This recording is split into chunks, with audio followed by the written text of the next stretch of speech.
अस्सलाम वालेकुम। मेरा नाम कदस भट्ट। इस वीडियो में आपके साथ मैं क्रिप्टो मार्केट की ताज़ा तरीन जो अपडेट्स हैं कल की वीडियो से लेके अभी तक, वो इंशाल्लाह आपके साथ शेयर करूंगा और साथ में अपना तजिया भी पेश करूंगा आपकी खिदमत में। दो ऐसी मेजर डेवलपमेंट है जो मैं आज इस वीडियो में कवर करूंगा, और एक का तो बहुत ज़्यादा कंसर्न है आपकी इन्वेस्टमेंट के साथ, और साथ एक और कॉन्स्पिरेसी थ्योरी या तो वो क्रैक हो रही है या एक नई थ्योरी बन रही है, उसको लास्ट में जाके मैं जो मेरे रैंडम थाट होते हैं उसमें कवर करूंगा। अच्छा जी, एक जो बड़ी डेवलपमेंट है वो ये कि बाइनांस से मुतल्लक मार्केट में एक फिर फड जो है वो क्रिएट किया जा रहा है। फड क्या होता है? Fear, uncertainty and doubt. कहा यह जा रहा है कि बाइनांस शायद क्रैश कर जाए इस फड की वजह से। जैसे एफटीएक्स बैंक रन की वजह से वो बैंकरप्ट हो गया, तो अगर ये जो फड है ये मजीद स्ट्रांग होता गया तो मोस्ट लाइकली बाइनांस पे भी बैंक रन का खतरा बढ़ सकता है। और अगर ऐसा होता है तो जैसे एफटीएक्स के यूजर के साथ जो हुआ वही बाइनांस के यूजर्स के साथ भी हो सकता है। आखिर ऐसा क्यों हो रहा है, इसको थोड़ा डिस्कस करते हैं, और आपको इस सूरत हाल में क्या करना चाहिए उसको मैं अपनी एडवाइस जो मैं अपने लिए कर रहा हूं वो मैं आपके साथ शेयर कर दूंगा। अच्छा जी, सबसे पहले राइटर्स ने रिपोर्ट किया। राइटर आपको पता है दुनिया के जितने मेन स्ट्रीम मीडिया है उन सबको ये न्यूज वगैरह प्रोवाइड करता है। ये news streaming media main stream जो है ये एक न्यूज एजेंसी है जो सारी दुनिया के मेन स्ट्रीम मीडिया को, उसने रिपोर्ट किया कि अमेरिका के जो डिपार्टमेंट ऑफ जस्टिस है वो उनके अंदर इख्तलाफ है कि बाइनांस को चार्ज करना चाहिए या नहीं। किसके ऊपर? मनी लॉन्ड्रिंग के ऊपर। और बाइनांस ना साथ जो बाइनांस के हेड एंड सीजी उनको चार्ज करना चाहिए या नहीं। ये वैसे तो केस 2018 का केस है, अभी तक इस हवाले से कोई फैसला नहीं आया। अब जो जिस तरह का एनवायरनमेंट है उस तरह के एनवायरनमेंट में राइटर का ये आर्टिकल लिखना, ये देखे 12 दिसंबर का ये आर्टिकल है, और एकदम इनका आर्टिकल लिखना, एक तो ये जो फंड है बाइनांस का उसको इसने थोड़ा सा ईंधन दिया, थोड़ा सा इसको फ्यूल अप किया। अच्छा, दूसरा, बाइनांस ने पिछले दिनों ऑडिट के से मुतल्लिक जो प्रूफ ऑफ रिजर्व के हवाले से जो डेवलपमेंट है उस हवाले से भी मार्केट में फंड क्रिएट किया जा रहा है। कहा यह जा रहा है मजारस, ये ऑलरेडी मैं आप लोगों को कई बार बता चुका हूं कि ऑलरेडी ट्रंप की फैमिली के भी इन्होंने ऑडिट किया है। अब यही कंपनी Crypto.com का भी ऑडिट कर रही है, यही कंपनी बाइनांस का भी कर रही है, और एक दो और एक्सचेंज है जिनका ये कहने को ये ऑडिट कर रही है।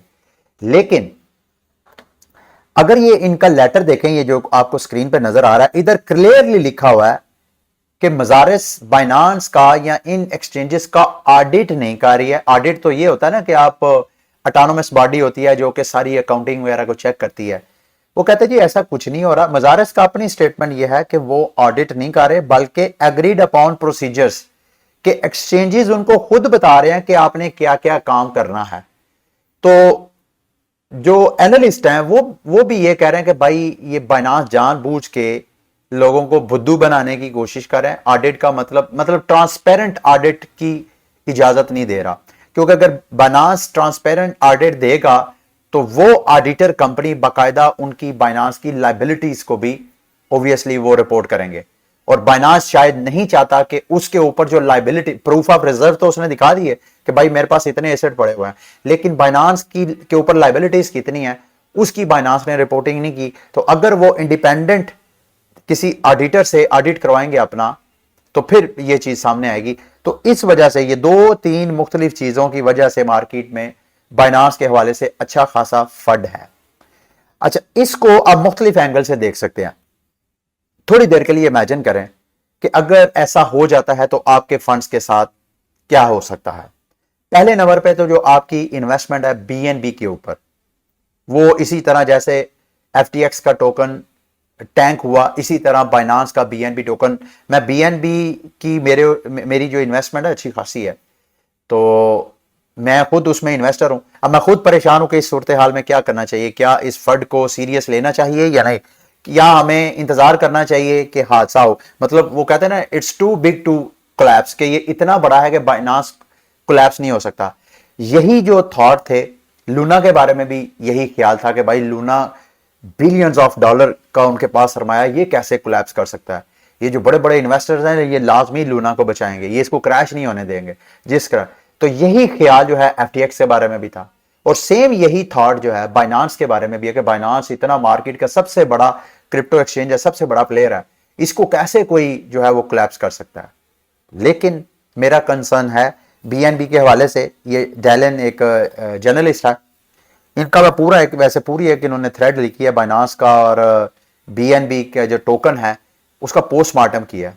उसका कहना यह है कि जैसे एफटीटी ने अपने टोकन को प्रिंट किया, बीएनबी भी 2021 में बीएनबी ने जो बाइनांस ने अपने बीएनबी टोकन को जो पंप किया था, ये आपको जहन में रखना चाहिए कि उसकी 40% सप्लाई टोकन की जो है 40%, इस वक्त जितना सर्कुलेशन में है बीएनबी टोकन उसका 40% बाइनांस के पास है और वो उन्होंने आईसीयू में रखा, आईसीयू से यानी इनिशियल कॉइन ऑफरिंग कुछ सेंट की जो प्राइस है उस प्राइस पे बीएनबी जो है बाइनांस के पास पड़ा हुआ है।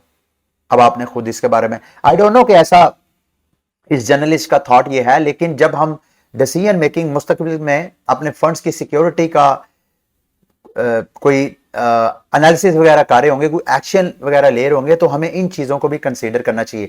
तो आई एम स्टिल कंसर्न कि मुझे इस हवाले से क्या करना चाहिए। अभी मैं अपने बीएनबी को सेल तो नहीं कर रहा, लेकिन मैं इसको क्लोजली वॉच कर रहा हूं, जैसे कोई अपडेट आई तो मैं आपके साथ भी लाजमी शेयर करूंगा। तो सबसे पहला हिट तो ओबियसली उसके बाद के आपके जितने अगर बैंक रन होता है बाइनांस पे, तो जितना आपके वहां पे फंड्स पड़े हुए हैं वहां पे बाइनांस, अगर बैंक रन का खतरा बढ़ता है तो बाइनांस पे विड्रॉवल रोक देगा, जैसे एफटीएक्स ने रोक दिया। तो आपके जितने वहां पे फंड्स पड़े हुए हैं वो सारे फंड जो है वो जा सकते हैं। एक तो ये खतरा, तो इसका सोल्यूशन यही है कि आपने सिर्फ वही टोकन जो आपने ट्रेडिंग के लिए करनी है वो आप वहां पे रखें, बाकी सब अपने फंड्स को पर्सनल वॉलेट में ट्रांसफर करें। दूसरा बीएनबी के हवाले से अभी मैं खुद एग्जिट नहीं ले रहा, तो मैं आपको कोई रिकमेंडेशन नहीं दे सकता।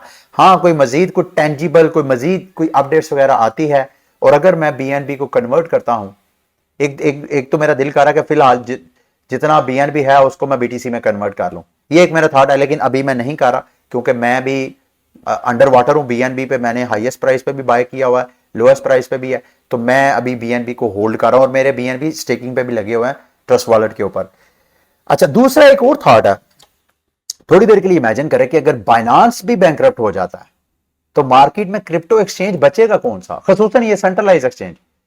डिसेंट्रलाइज एक्सचेंज जो है वो इस सूरत हाल में वक्ती तौर पे मार्केट सारी क्रैश करेगी, लेकिन उसके बाद डिसेंट्रलाइज एक्सचेंज और उनके टोकन जो है वो अच्छे खासे पंप करेंगे अगर मार्केट रिकवरी करेगी तो एक तो इसके बाद सोचने वाली बात यह है कि कोई लोग तो कह रहे हैं कि अगर बाइनांस जो है क्रैश करता है तो सारे जो सेंट्रलाइज एक्सचेंज है वो भी सारे क्रैश कर जाएंगे, तो लोग जो है अपने सरमाया जो है वो एक्सचेंजेस से निकाल के अपने पर्सनल वॉलेट में डाल देंगे। इस सिचुएशन को लोग जो है वो बुलिश भी देख रहे हैं। वो कह रहे हैं कि हमारे जो टोकन्स जिनकी हम ट्रेडिंग करते हैं, डिमांड एंड सप्लाई, जिससे प्राइसेस जो है वो पंप और डंप होती हैं, उनकी ज्यादातर क्वांटिटी, ज्यादातर लिक्विडिटी तो इन एक्सचेंजेस के पास पड़ी है। तो अगर ये एक्सचेंजेस ही सारे मार्केट से खत्म हो जाएंगे या वहां की लिक्विडिटी इतनी कम हो जाएगी कि वहां ट्रेडिंग, तो मार्केट में सप्लाई तो होगी नहीं बिटकॉइन की, इथेरियम की या दीगर जो कॉइन्स हैं। तो इस सूरत हाल में पैनिक तो वक्ती तौर पर नजर आएगा, लेकिन जब डिमांड दोबारा बढ़ेगी तो उस वक्त सप्लाई तो होगी नहीं उस डिमांड को मेंटेन करने के लिए, तो फिर टोकन की प्राइसेस भी अच्छी खासी स्पीड के साथ रिकवरी करेंगी, अच्छा खासा पंप करेंगी।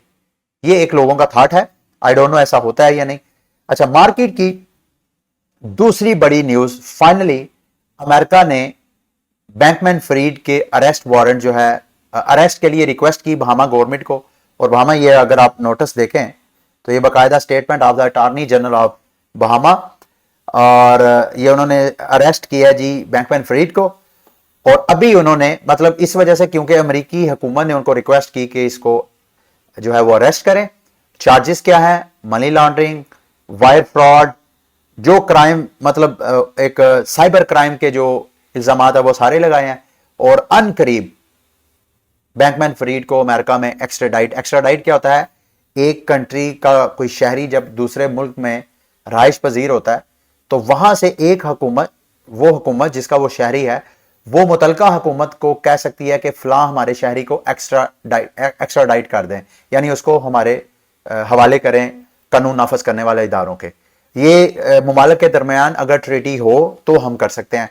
तो अमेरिका की और बहामा की गवर्नमेंट की एक्स्ट्राडिशन ट्रीटी है, तो होपफुली ये बैंकमैन फ्रीड वहां पे जाएगा, वहां से चार्जेस वगैरह इसके ऊपर होंगे। और ये जो मनी लॉन्ड्रिंग, एक्सचेंज का जो मनी लॉन्ड्रिंग वाला है, इसको भी हमने देखना, क्योंकि अगर तो एफटीएक्स के ऊपर मनी लॉन्ड्रिंग के चार्जेस लगते हैं कि भाई उन्होंने अमेरिका के ऐसे कंट्री जिनको अमेरिका ने बैन किया है, वहां के यूजर्स भी अगर एक दूसरे के साथ ट्रेडिंग कर रहे हैं उनके प्लेटफॉर्म के ऊपर, तो ये सिर्फ एफटीएक्स पे नहीं है, मार्केट के सारे एक्सचेंजेस पे हो सकता है। तो ये दो बड़ी न्यूज थी और बहुत बुरी न्यूज थी। बिटकॉइन की तरफ अगर आप नजर डालें इस करंट सिचुएशन में, तो बिटकॉइन की प्राइस जो है को बहुत एक्टिविटी, ये वीकली चार्ट है, इस वीक पे देखे ना होने के बराबर आपको नजर आ रहा है। लेकिन अगर आज से 5 साल पीछे हम जाएं, ये मैंने एक ट्वीट पढ़ी थी, मैंने नोट किया, मैंने कहा मैं अपनी कम्युनिटी के साथ भी शेयर करूंगा। बिटकॉइन जिस प्राइस पे इस वक्त ट्रेड हो रहा है, आज से 5 साल पहले भी इसी प्राइस पे ट्रेड हो रहा था। फर्क सिर्फ यह है, प्राइस ऑलमोस्ट पुरानी है जो 5 साल पहले थी, लेकिन कुछ डेवलपमेंट है। 5 साल पहले जब ये ट्रेड हो रहा था, उस वक्त ना तो बिटकॉइन के ऊपर लाइटनिंग नेटवर्क इतना ज्यादा वसी हुआ था, इतने ज्यादा लाइटनिंग नेटवर्क जो थे वो पॉपुलर थे, ना ही बिटकॉइन की हैश पावर इतनी ज्यादा थी। 95% करंट हैश पावर जो है 5 साल पहले से ज्यादा हैश पावर ज्यादा का मतलब उतनी ज्यादा सिक्योरिटी उस नेटवर्क की, और उतनी ज्यादा कारपोरेशंस की इन्वॉल्वमेंट, उतनी ज्यादा डिसेंट्रलाइजेशन। ये इतना कुछ पहले नहीं था, आज से 5 साल पहले जब प्राइस इतना पंप की थी। किसी कंट्री ने बिटकॉइन को लीगल टेंडर करार नहीं दिया था। आज आपको 2-3 कंट्रीज नजर आ रही हैं जिन्होंने बिटकॉइन को लीगल टेंडर करार दिया है। बिटकॉइन, ये जो बड़ी बड़ी कॉर्पोरेशंस हैं, टेस्ला, माइक्रो स्ट्रेटजी, इनकी बैलेंस शीट में नहीं था। ये जितने बड़े बड़े पेमेंट प्रोसेसर्स हैं, पेपॉल है, रॉबिनहुड है, कैश ऐप है, सोफाई, ये सारे एप्स अपने रिटेलर्स को जैसे आज फैसिलिटेट कर रहे हैं कि भाई अगर किसी ने बिटकॉइन खरीदना है तो आपको क्रिप्टो एक्सचेंज में जाने की जरूरत नहीं, आप डायरेक्टली पेपॉल से बाय कर सकते हैं, कैश ऐप से कर सकते हैं, रॉबिनहुड से कर सकते हैं। ये उस वक्त नहीं था, प्राइस फिर भी इस जगह पे पहुंची हुई थी। नो टैप रूट, बिटकॉइन का टैप रूट भी एक्टिव नहीं था। टैप रूट क्या है? स्मार्ट कॉन्ट्रैक्ट, जैसे इथेरियम के ऊपर टोकन लॉन्च हो सकते हैं, बिटकॉइन के टैप रूट अपग्रेड के बाद बिटकॉइन के ऊपर भी टोकन वगैरह लॉन्च हो सकते हैं, क्योंकि उनको इतना ज्यादा मीडिया ने लाइमलाइट नहीं दी, ना ही कोई प्रोजेक्ट इतने ज्यादा प्रोमिनेंट है कि उसका जिक्र मैं भी आपके साथ कर सकूं, मैं खुद लर्न करके आपके साथ शेयर कर सकूं। उस वक्त ईटीएफ भी नहीं थे, इत्तेफाक की बात है। ये एक्सचेंजेबल ट्रेडेड फंड जो कि बड़े बड़े सरमायादार लोग, बड़ी बड़ी कंपनीज बिटकॉइन में इन्वेस्टमेंट कर सकती हैं, उस वक्त वो भी नहीं थी। और यूजर बेस भी 1/3 था, यानी इस वक्त जितना यूजर है उसका 1/3 उस वक्त था, यानी यूजर्स भी कम थे। कोइन बेस ने अपना आईपीओ नहीं किया था, यानी सेंट्रलाइज एक्सचेंजेस, क्रिप्टो एक्सचेंजेस को इतना कॉन्फिडेंस हो कि वो बाकायदा अपनी कंपनी को पब्लिक ट्रेडेड कंपनी बना लें, अपने शेयर जो है वो खरीदें, तो ये भी उस वक्त इन्वायरमेंट नहीं था। फ्यूचर ट्रेडिंग का वॉल्यूम इतना महदूद सा, फ्यूचर ट्रेडिंग का वॉल्यूम था सही, लेकिन बहुत महदूद था कंपैरेटिवली अगर आज की बात की जाए तो इन्वायरमेंट में। और बिटकॉइन कैश और डॉक्टर ओप्स वगैरह ऑन द अटैक, उस वक्त बिटकॉइन कैश के ऊपर अटैक किया जा रहा था कि बिटकॉइन कैश, यानी बिटकॉइन का कोई भी फोर्क है वो बिल्कुल फारग है। ये सोचते हैं। नो बिटकॉइन कॉन्फ्रेंस, उस वक्त बिटकॉइन कॉन्फ्रेंस भी नहीं सालाना हुआ करती थी, जहां पे बैठ के सारे बिटकॉइनर जो थे वो क्रिप्टो मार्केट और बिटकॉइन के हवाले से अपने स्ट्रेटजीज, अपनी ओपिनियंस वगैरह शेयर किया करते थे। और बिटकॉइन इतना, उसकी इन्फ्लेशन भी ज्यादा थी, यानी हर 4 साल बाद आपको पता है बिटकॉइन की इन्फ्लेशन कम हो जाती है, जो उसकी हाल्विंग है। हाल्विंग, किसी ने मेरे से पूछा ये हाल्विंग क्या होती है? देखें, जो माइनर्स होते हैं वो नेटवर्क को सपोर्ट करते हैं बिटकॉइन के, और उस सपोर्ट पे नेटवर्क, वो जो माइनर्स हैं जब भी वो बिटकॉइन में ब्लॉक ऐड करते हैं, ब्लॉक क्या ऐड, जितनी बिटकॉइन की ट्रांजैक्शंस होती हैं उनको ब्लॉक में ऐड करके चेन में, उसके डेटाबेस में ऐड करते हैं। जब वो ऐड करते हैं उनको रिवॉर्ड मिलता है, वो रिवॉर्ड जो है हर 4 साल बाद हाफ हो जाता है। इस वक्त जब मैं आपके साथ मुखातब हूं, इस वक्त 6.25 है, 2024 में ये इससे भी हाफ हो जाएगा, उससे अगले 4 साल बाद फिर हाफ हो जाएगा, उससे अगले 4, ये 2140 तक ये सिलसिला चलता रहेगा, जब तक कि बिटकॉइन सारी उसकी सप्लाई माइन नहीं हो जाती 21 मिलियन के करीब। तो उस वक्त इन्फ्लेशन भी ज्यादा थी, लेकिन एक चीज ऐसी प्रोमिनेंट थी जो कि अभी नहीं है। उस वक्त चाइना जो था वो बिगेस्ट मार्केट था बिटकॉइन में इन्वेस्टमेंट का और क्रिप्टो मार्केट में इन्वेस्टमेंट। और आपको पता है चाइना ने पिछले साल पाबंदी लगा दी, और अब चाइना से सरमायाकारी अब आनी थी, सारी सरमायाकारी वेस्टर्न वर्ल्ड से। अमेरिका से। वैसे तो कनाडा ने ईटीएफ बनाया तो ये भी एक बहुत बुलिश न्यूज थी। फिर स्विट्जरलैंड, यूरोप, कई यूरोपियन कंट्रीज में, ऑस्ट्रेलिया में ईटीएफ वगैरह, ईटीएफ एक्सचेंजेबल ट्रेडेड फंड होते हैं जहां पे मैंने आपको बताया कि तो ईटीएफ होने के बावजूद अब ये एक्सपेक्ट किया जा रहा था कि वेस्टर्न वर्ल्ड से क्रिप्टो मार्केट में पैसा आएगा। इसको मैं चाहता हूं कि आप अपनी जो ओपिनियन है, जो आपका नॉलेज है कि क्या वजह है, ये सारी चीजें जो उस वक्त नहीं थी, प्राइस फिर भी इस लेवल पे थी, और आज ये सब कुछ है तो प्राइस फिर भी डाउन है। एक तो ऑब्वियसली कॉमन सेंस है कि ग्लोबल रिसेशन एक बहुत बड़ा फैक्टर है जिस वजह से इन्वेस्टर का एतमाद जो है, इन्वेस्टर खौफजदा है, वो इन्वेस्टमेंट नहीं कर रहा है। एक तो ये फैक्टर है, और ऐसे कौन से फैक्टर हैं जो मेरी समझ से बाहर है, मेरे स्कोप से बाहर है, आप शेयर करें मेरे लिए और मेरी कम्युनिटी के लिए। लास्ट में जाते जाते मैं एक थ्योरी आपको बता रहा था। इलन मस्क की एक ट्वीट है जिसमें वो डॉक्टर फॉसी, मुझे तो इनका पता भी नहीं है ये कौन है, लेकिन इनका ताल्लुक कोविड के कोरोना वायरस के साथ जितना मैंने लर्न किया वो ये है। अब इस थ्योरी के मुताबिक जो चाइना में वुहान से ये वायरस जो है वो फूटा था। अब कहा इस थ्योरी के मुताबिक जो कि इलन मस्क ने बर्स्ट किया है, उस थ्योरी के मुताबिक उस वायरस के बनाने के पीछे अमेरिका की भी फंडिंग है, इस डॉक्टर की फंडिंग है। आई डोंट नो क्या इसको गवर्नमेंट की, और अगर ये सारी आप थ्योरी स्टडी करें तो पता चलता है कि गवर्नमेंट की भी कहीं ना कहीं इन्वॉल्वमेंट है। क्योंकि पहले तो वायरस का, अच्छा ये वायरस है क्या, डॉक्टर फॉसी ने इन्वेस्टमेंट की कहां पे, इन्वेस्टमेंट की कि कैसे हम इस कोरोना वायरस को जानवरों से इंसानों पे मुंतकिल कर सकते हैं। उस हवाले से पहले ये चमगादड़ों पे टेस्ट कर रहे थे इस वायरस का, चमगादड़ों से लेके ये चूहे के ऊपर कर रहे थे, उस चूहे के जो इंसान के डीएनए में कुछ चेंजेस है उसके अंदर डाल के प्रैक्टिस कर रहे थे। लेकिन अचानक उसी दौरान वो वायरस जो है वो आउटब्रेक हो गया। कोई कहते हैं जानबूझ के किया, इस थ्योरी के मुताबिक तो कहते हैं जानबूझ के दुनिया की पॉपुलेशन को कम करने के लिए ऐसा किया गया, क्योंकि दुनिया की पॉपुलेशन जिस रफ्तार से बढ़ रही है, जो जिम्मेदारान है उनका मानना यह है कि इस रफ्तार से अगर हम गए तो दुनिया जो है वो एक बड़े क्राइसिस में जा सकते हैं, क्योंकि हमारे पास उतने वसाइल नहीं है।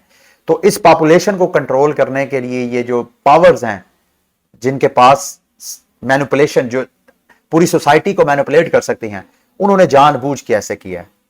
और साथ एक तो ये थ्योरी, दूसरी साथ ये कि जानबूझ के इन्फोर्स करना कि भाई आपने वैक्सीनेट अपने आप को लाजमी करवाना है।